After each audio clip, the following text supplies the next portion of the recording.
Hi, everybody. Kate Eckley, your everyday metaphysician, here with you. Brittany asked me to come on and talk about why I'm a warrior for Warrior Wednesday here. So I'm going to blather for a few seconds because it takes Facebook time to tell people that I'm here, and I want to get as many of you on live as we can. Um, I am in the Sedona area of Arizona, which is my new home. I moved from the beaches of California. I left 2 weeks ago this past Monday. And how I made that decision and that journey is going to be a big part of the story I'm going to tell you today. But I hope you are all having a wonderful week. It's hot in Arizona. I can't lie. And it's quite different from the foggy, cool beaches of the central coast of California. So I'm having to reacclimate to hot weather. I did, one of my dogs is a Havanese, so he has a lot of fur, a lot of hair. And I got him basically, hello, whoever just showed up. Carmen! Hi, Carmen! Good to see you. I'm kind of just blithering right now while people find out that I'm here and join us. But I got my dog, who's usually quite hairy, quite shaved. He has maybe an eighth of an inch of fur, and he looks really funny to me, but he's so comfortable. So we probably won't keep him quite that short, but we will keep him pretty short because it's cold. I mean, it's not, it's hot, and he gets very hot. Yeah, I wish it were a little chillier. Okay, so Brittany asked me to come on and tell you my story and explain to you why I am a warrior. And I am. I have been one my entire life. And initially it wasn't by choice, it was what I had to do to survive. I, like most of us, came out of a dysfunctional family. I grew up in a suburb of Columbus, Ohio, and my father was an alcoholic. My mother was an enabler slash clinically depressed slash victim slash martyr. And my father sexually abused my younger brother, and there were lots of family secrets. I found out when I was 15 that I had an older brother who was severely physically and mentally retarded and had lived in an institution or a group home his whole life. I was in my 20s when I found out that my father had been married before. Hey, Brittany, how you doing, girl? I just started, so you haven't missed a whole lot. Explaining the dysfunctional family. And so I was in my 20s before I learned that my father had been married before he married my mother. There were no kids or anything, but there were all these family secrets. And everything was, as long as it looked good on the outside, that's all that mattered. So we looked like we were kind of normal, but we weren't. Kids really, we never invited kids over to our house when we were kids. Some would occasionally come over, but so often my dad was passed out asleep on the couch in the living room, and we didn't have a den. That was the only public area in the house, seating area. And he would sweat when he was drunk, and so my mother had like pinned a tea towel to the back of the couch where he laid his head. And so, you didn't want your friends coming in and that was the first thing they saw was your dad passed out on the sofa with a tea towel under his sweating head. Not a good thing. And so I really don't remember a lot about my childhood. Many people seem to remember so many things, and I basically remember nothing. I remember certain incidents, but my childhood is basically it's lost. And I think I did that because there was so much that I didn't want to remember because it was just so horrible. The other thing that my mother did, and this is when I started being the warrior, the rebel, it was obvious to me that my father was drunk and that there were all these problems in the family, and I would voice them, and she would say, "Oh, no, no, you're imagining that," or "That's not true," or any of those things. And so I, on the one hand, I began to doubt my own reality. And it took me years in therapy later to realize that what I perceived to be true was true. The other thing was that because I couldn't express what needed to be expressed in the family, I became the rebel. And as rebels go, I was not a bad one. But, I ignored curfew and, I just did things, and none of them really bad. But I just went outside of what the boundaries were for my family. And what's interesting with any fucked up system is this minute I left for college, I swear to God, within 2 weeks, my perfect brother became the rebel, and he was way worse than me. I mean, he was president of the student council, and he dealt drugs. I mean, he was even better at me than walking this line. Um, but I always got almost straight A's. I was a really good student, and so was he. So we were both really good at doing this chameleon thing of being able to fit in and like look nice on the outside and get good grades and all of this stuff. But underneath, I mean, he started drinking way too much. He's fine now. I really didn't start drinking until my senior year. And then I started smoking pot. And I never injected anything, but I was into, pills and mostly pot. And again, we both came out fine, which is great. It was a phase we had to go through. So I move away to San Francisco and I look like I am so successful. I have a job in my field within a month of moving to a city where I know one person. I am making good money. I am living with my boyfriend. We have this whole wonderful group of friends. We go off like 4 times a year um, to the Sonoma coast and rent a house with a hot tub and a fire and all of this stuff, fireplace.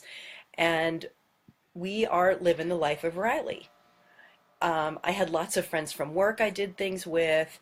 Everything looked great. And for a while, I thought it was. And then something just, this little niggling thing was like, ugh, ugh, this is not right. This is not right. And I started to question everything. And why was I so angry all the time? And why, even though my life looked great, why wasn't I really happy? And, this went on for several years until I got into my early 30s and I was introduced to Reiki, which is a type of energy work. I'm sure a lot of you know about it. And that was the beginning of the change of my life where I became my own CEO. I had to laugh. I'm staying at one of my friends who lives here in Cottonwood, which is near Sedona, and I go to make my coffee this morning, and I just pull a cup out of the cupboard. This is the cup I pull. The boss. And it's true. I am the boss of my life. I am the boss of my business. And, I think back to when I was in my early 30s, and there's no way I could have done any of this. I wouldn't have even conceived it to be possible because I was living in the box of what society told me, what my mother told me, what my family of origin modeled for me. And this programming that came down through both sides. Yes, I am the boss, Carmen. You're right. But I inherited all of this, both genetically and energetically, all of these belief systems that were so not helpful from both of my parents, especially from my mom's side of the family, who were dirt poor farmers who, you had to work hard and you still never got anything and there was never enough and there never would be enough, so you had to scrimp and save, so you never got to have fun and all the work had to be done before you could have fun, and all of this bullshit. Well, it took me years to go through therapy, to I became a Reiki master, and I started meditating. And over the next 30 years, I have learned all of these different techniques.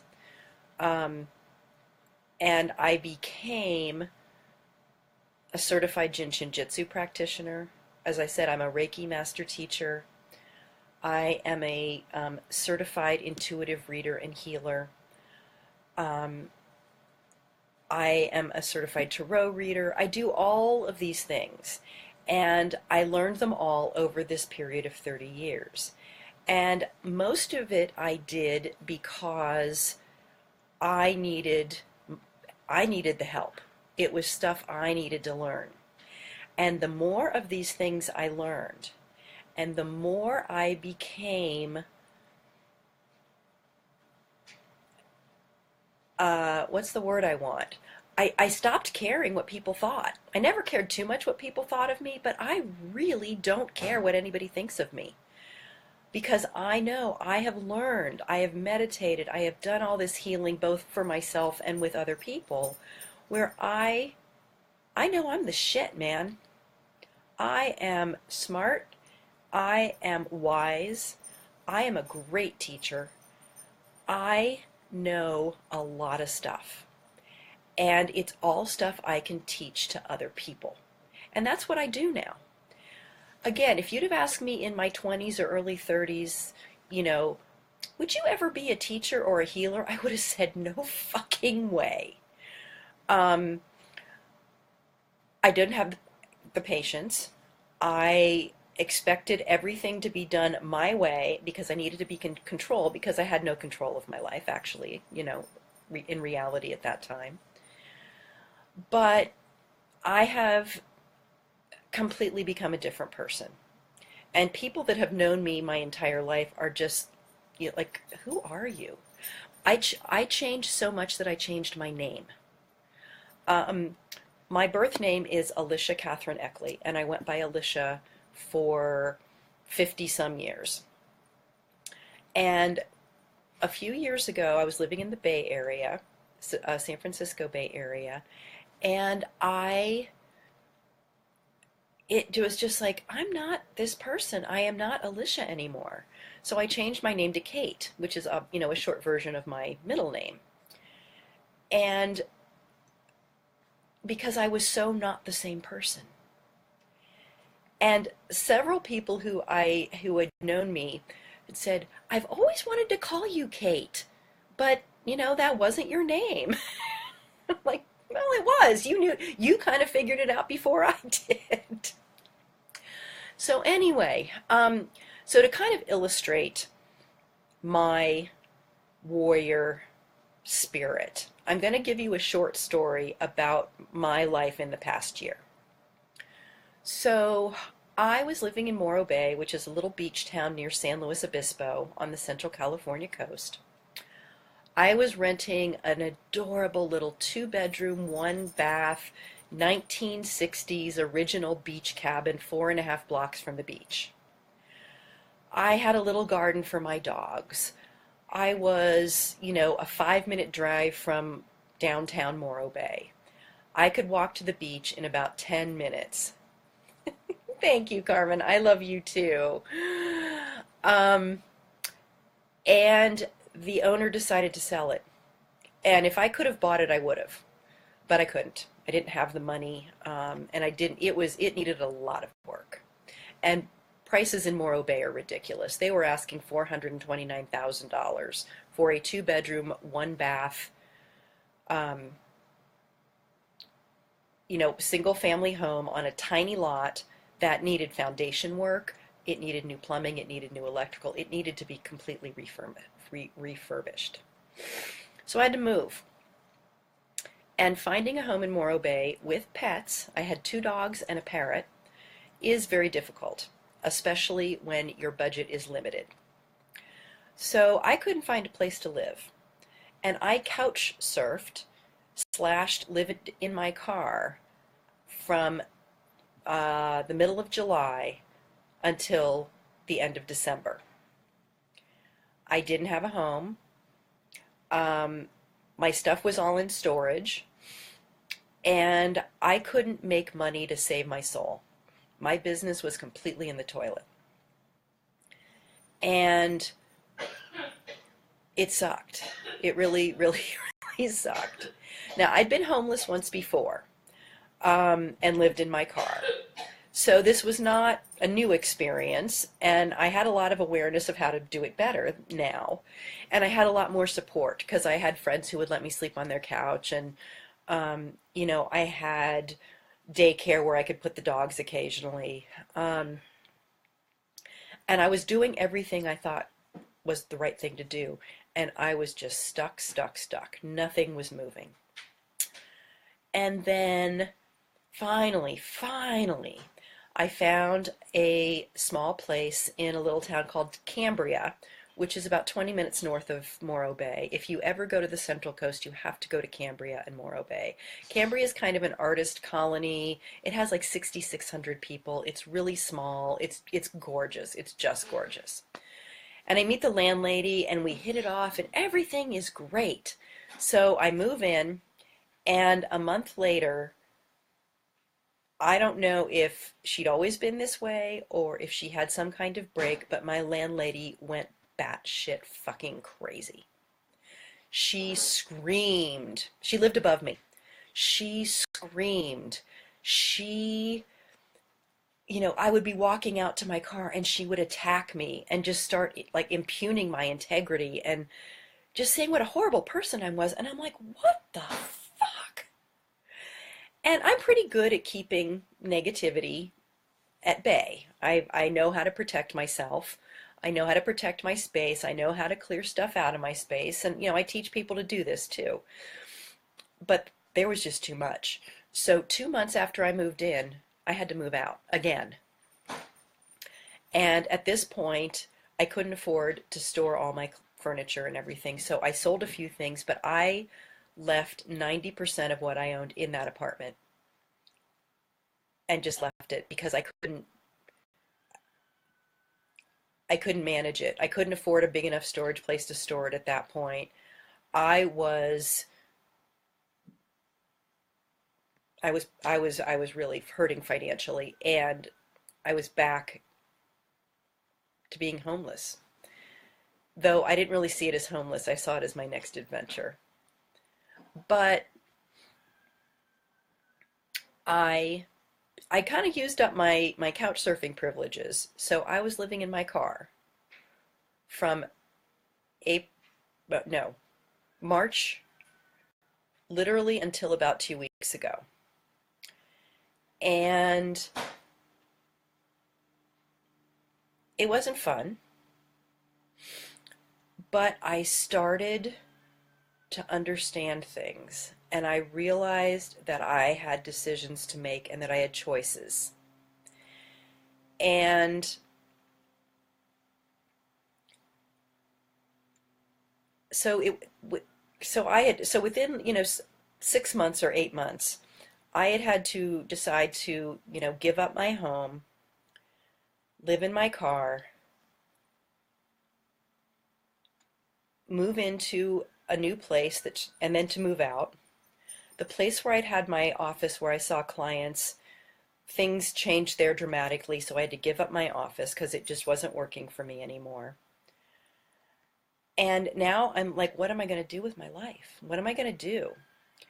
And I said, okay, I'm going to leave Morro Bay, and I had been called to come to Sedona.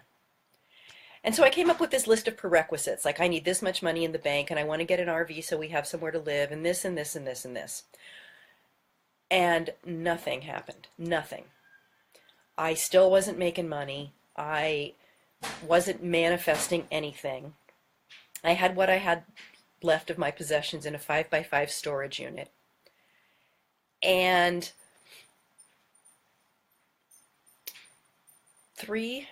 about 3.5 weeks ago, I decided I have to leave Morro Bay. I mean, my prerequisites aren't going to happen. They've become barriers, not um, not prerequisites that are going to help me get where I need to go. They're barriers to me leaving. So I left Morro Bay 2 weeks ago, this past just 2 days ago, with a full tank of gas, $20, two dogs, a parrot, and what would fit in my trunk. And I started driving down the California coast heading towards Sedona. I mean, you say that, and logically, that is just like, you're fucking nuts.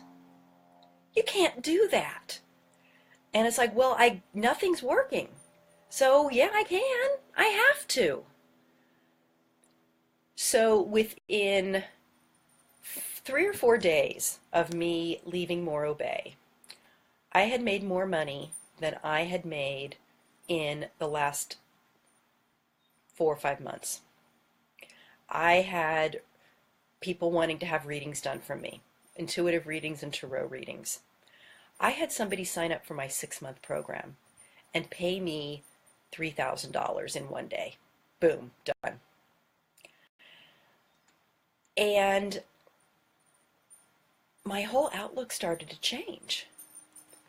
And so I went to Phoenix after I spent about a week and a half, oh, no, actually almost 2 weeks on the California coast, um, just getting my beach time in because I know I'm going to the desert.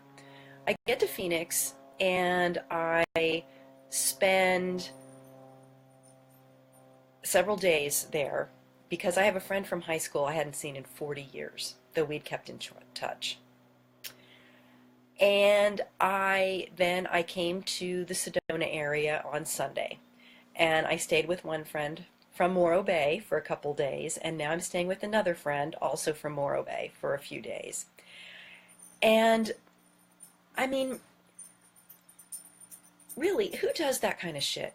Who chooses to live in their car? Well, I mean, no one chooses it, but and people are like, how did you get through that? How did you do that? How? And I'm like, well, I mean, to me, it's like I didn't really have a choice. Or the other choices I had were even worse. But it's because I had tools. I meditate every morning. I do some journaling every day. I have tools and techniques that I have learned and modified for my own use that I use every single day to kind of stay calm, stay connected with source, stay connected with my intuition. And that's not to say that I do not have days where I just feel like shit and I am in the dumps. And like, why am I in my car? And oh, poor me, and blah, blah, blah. But that gets me nowhere. So I have to go get into action again. And it's not just random action, it's divinely inspired action. And, it's really hard for me to explain now because it is just who I am. You know, I am pretty good at seeing all kinds of possibilities. Sometimes I don't, and sometimes it takes me a while. Um, but I have gotten out of, like, I used to be a very black and white thinker, A or B. But now there's this whole gray area. So I'm open to these other ideas. And I'm open to my intuition showing me my one next step. That is probably my biggest thing, is I don't have to know the end. I don't have to know exactly where I'm headed. Like, I still don't know where I'm going to live here in the Sedona area. Um, I'm, as I said, I'm staying with friends. I will go stay in a hotel for a while. I don't know where I'm going to be. And I don't know how that's going to show up. But um, today I'm heading to Sedona for the first time since I've been here. And I'm going to start contacting the people that other friends of mine have put me in contact with or who have suggested I go meet. Um, I wasn't supposed to stay at the friend's house that I'm at right now, but she had lunch with my other friend and I the other day, and she goes, "Well, what are you going to do after you leave Susie's?" And I said, "Oh, I'm going to go stay in a hotel." And she said, "Well, why don't you come stay with me for a few days?" I'm like, "Okay." Because when you're open to stuff like that, it happens. Um, but I also don't necessarily expect it. I expect something to show up. Um, and sometimes it's not exactly what I want or exactly what I would hope for. But that's okay because you just do it. You just do it. I don't rail against things that are thrown up in my way. I see them as opportunities most of the time. Obviously, there are times when it is just like, what the fucking shit are you putting me through? I hate you, universe. You don't have my back right now. I mean, fuck, fuck, fuck. But then I get over it. And it's like, okay, I need to start showing you what I want, and then I know you'll help me. And it's sometimes it's not easy being the rebel, being the warrior, being the one who does not conform. But I wouldn't have it any other way. Because honestly, I mean I tried to live in that box, and geez, it was awful. And it just wasn't me. And you know, people, as I said, people tell me all the time, you just go to your own drummer, don't you? And I'm like, yeah, because who else's drummer's good for me? Um, and that means that a lot of people are turned off by me, and that's fine. I think it's their loss, but that's their problem, not mine. And the people who I attract are my people. And, people kind of either love me or hate me, or, like me or dislike me. There's not a lot of middle ground. And that's fine too. I'd rather people be clear. So, what I do now, so how do I want to say this? My life and the work I do are the same thing. Um, I live my I live my life through my business, and my business exists because of how I live my life and how I've learned and what I've learned. And now I help people do what I did.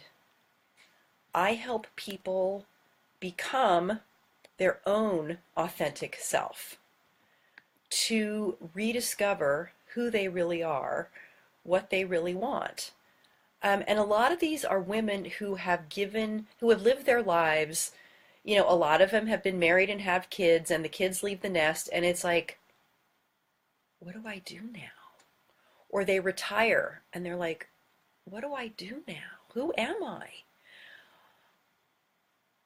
And they've lost themselves, that core part of themselves. And so I help them rediscover that. And then to, like, what do you want? Okay, now that you know who you are, who do you want? What do you want? How do you want to live? What do you want to be? And so I help them find that for themselves and then have the courage to live it.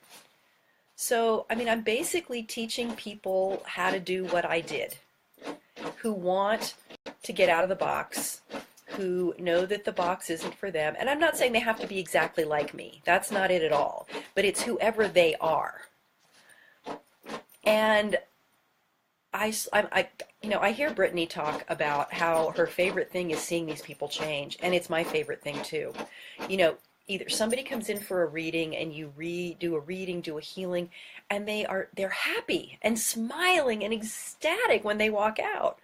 Or I see people go through my 6-month program or my 3-month program, And they are just not the same people who came in.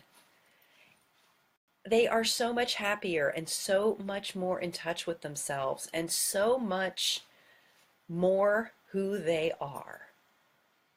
And I can't tell you how exciting that is. It is so fulfilling to be able to share that with people. And it's so exciting to be able to mentor and model for people. And I don't let people get away with bullshit. Um, I tell them up front when they sign up to work with me for a long period of time. I mean, it's literally in my contract. There are going to be times when you are going to hate me and you are going to want to quit. And I won't let you. You don't get to quit. You don't get to quit. We will work through it together. And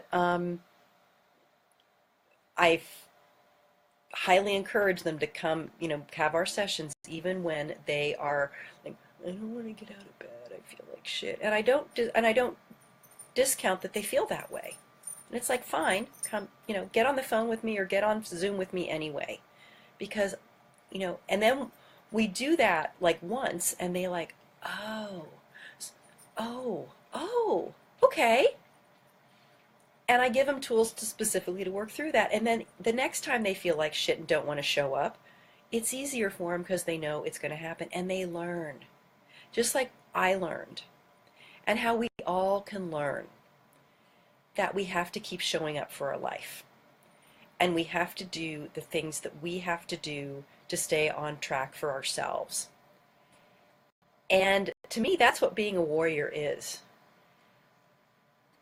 We first have to fight for ourselves. Fight for ourselves with a capital S. And then we can go out and fight for other people or other causes or other things. But if we aren't the warrior for ourselves first, it's not to say we can't do things and we can't make some changes and we can't be good people and support causes and whatnot, but we can't do it as well. We can't do it as fully. And I personally don't think we get as much out of it. So anyway, that's kind of my story. Today, as I said, I'm heading over to Sedona to start meeting some of the people I've been put in contact with. I don't know if anybody who's watching has any questions or wants to, say anything. I'm happy to answer questions. And I really want to thank Brittany for this opportunity because I really love to share my story. And it's never quite exactly the same version of the story. Not that I tell lies or anything, but it's different things are important. And it really gives me an opportunity to see how far I've come and to be more and more grateful for what I have learned and the tools that I have, and for the fact that I'm now able to help other people. Because that's really my mission here, and I mean mission with a capital M. Passion, purpose are all great. For me, they're a starting place. It's about your mission.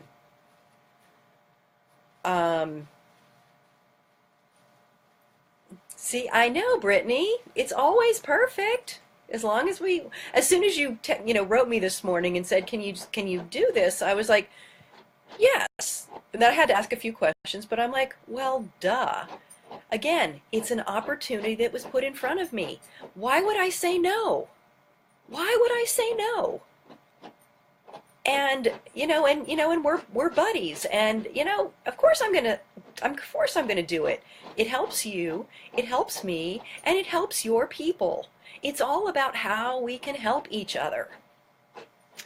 So, anyway, thank you so much for asking me to be here, and I've really enjoyed being here, and I will keep watching the thread. So if anybody who's watching the replay has questions or anything, I will check back in.